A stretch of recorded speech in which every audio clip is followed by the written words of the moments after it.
The aurora cast a green luster on the ground. This reflected off the man's dark skin, forming a strange dark green that was like the skin of a lizard or a toad. Finally, the man said, "We aren't judges. We can't confirm that he is 100% human." "You say." Horson folded his arms and dragged his words out for a long time.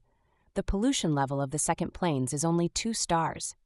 The dark-skinned man was silent again as he said, "The average variation time of the second plains is 4 hours. It takes 4 hours." "Okay," Horson declared. "We will pack up the spoils. If he doesn't change during that time, we'll take him with us." The dark-skinned man finally nodded. The 3 of them glanced at each other and seemed to agree. "My name is Vance." The tall man in the middle turned to Anjay, introducing himself. Anjay greeted him. "Hello, Horson." There was a bit of annoyance on his face. The remaining dark-skinned man was silent for a long time before spitting out a few syllables. "Anthony." Anjay also greeted him and said, "Thank you." "No need for thanks," Vance smiled. "We are all fellow humans. We just had a teammate die and we're short of manpower." After that, he went to the head of the monster and commanded the rest of the humans. "Pack up the body and leave quickly." Then Vance took out a pair of gloves and a long dagger from his backpack and threw them at Anjay. "You go and cut off the legs." Anjay caught them and gave a reply. Then he took a dozen steps forward and stopped beside the half of the monster's body. He put on the gloves and started to observe the body. The arthropod was large in size and the shell itself was smooth. However, there were some long, sharp burrs and protruding tubercles.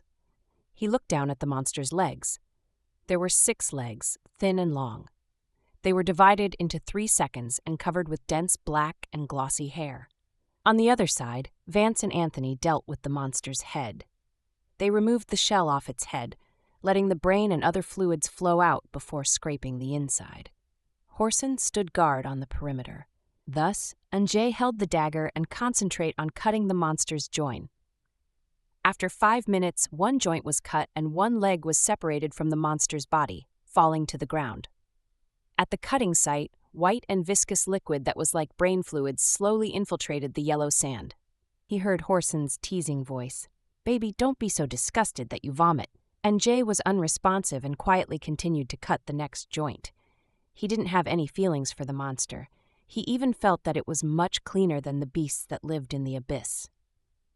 However, Horson didn't want to let him go. Footsteps were heard behind him as Horson walked over, right hand on Anjay's shoulder, fingers caressing the shoulder. "Baby, how old are you this year?"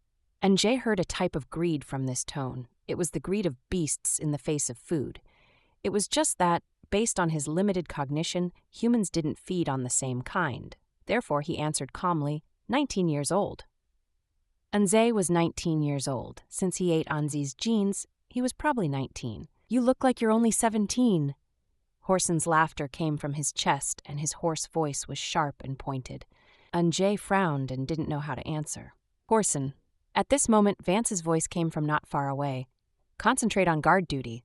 Horson snorted and squeezed Anjay's shoulder before walking away. Anjay once again realized that each individual human might have different characters. For example, Anjay was different from the humans who took away his spore, while Vance was different from Horson. Anjay was very grateful to Vance. He bowed his head to continue cutting the joints. Each level was divided into 3 seconds, and after cutting them, he neatly placed them in a pile. The shell gave off a metallic luster and was as hard as stone. Once stacked together, they made clear impact sounds. By the time all 6 legs were dismantled, Vance and Anthony had also completed the dismantling of the head and came to the other half of the body. Vance glanced at the neat pile of legs on the ground and smiled. "You are quite serious." Then he said to Horson, "You drive the car over there." Horson didn't speak. He just turned and walked away. Anjay stood to one side and watched Vance and Anthony take on the monster's chest and abdomen. He asked, "Can I help you?" Vance spoke as he used gloves and held a long pliers the size of a human leg. "You haven't come outside much, have you?" Anjay replied, "Just stay there." Vance used the pliers to pry open the shell over the connection between the monster's chest and abdomen. The edge of the shell was irregular and there were sharp black thorns at the connection to other shell pieces that flashed with a gray light. "There are many thorns, and those with no experience can easily be contaminated," Vance explained.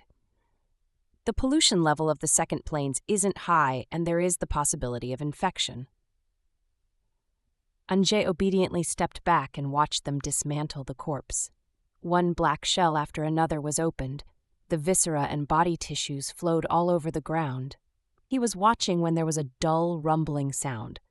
Anjay looked to the right and saw a black rectangular armored vehicle, like a huge crustacean monster. He knew this very well. There were 5 armored vehicles in Anzi's former team. The car got close and Horson jumped out of it. Vance didn't raise his head as he said, "Help him carry the things into the car first." Anjay hummed in agreement and picked up the pieces on the ground. Then she carefully tied them together with ropes and handed them to Horson. Horson took them and placed them in the storage room of the armored vehicle.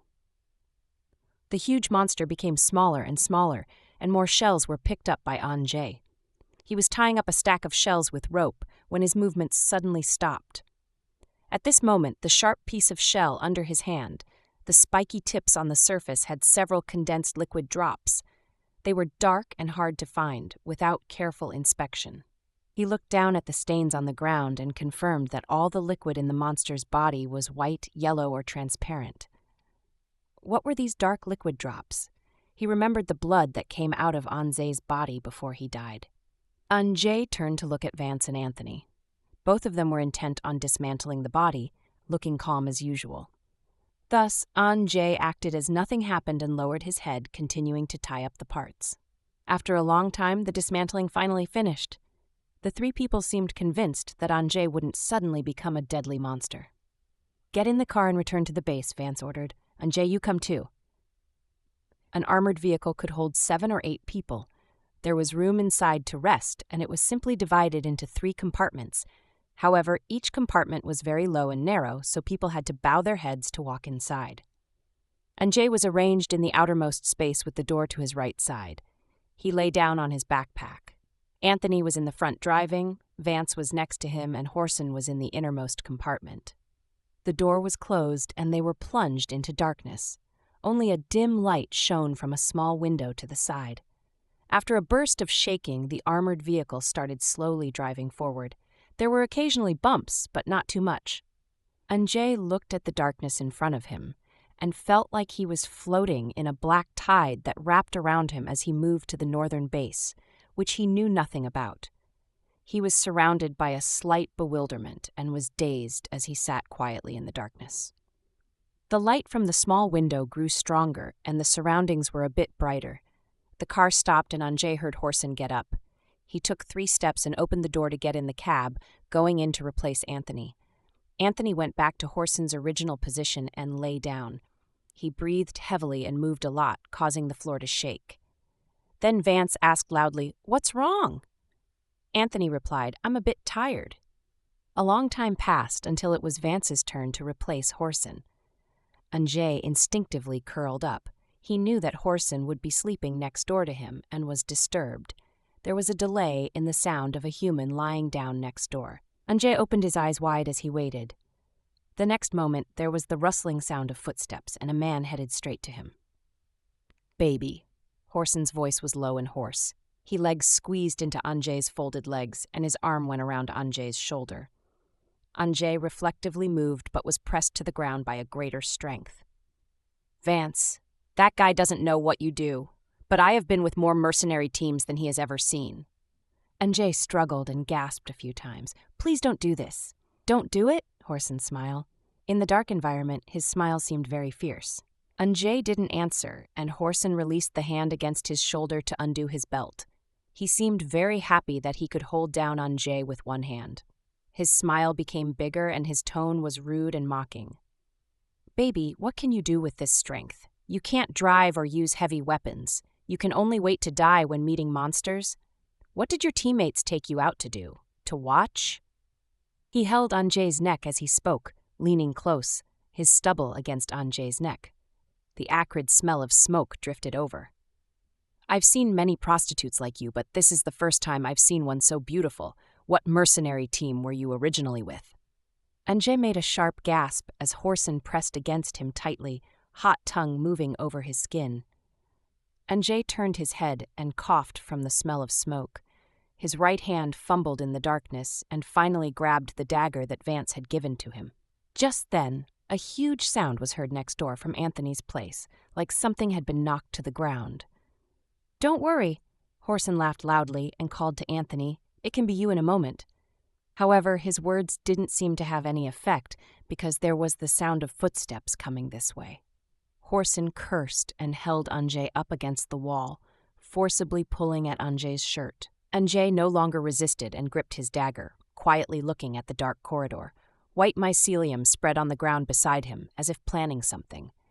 The next second, all his movements became still. A monster with a human torso and 3 pairs of slender legs stretching out behind it walked through the corridor with curled soft wings, 2 blood-red compound eyes shining on its head.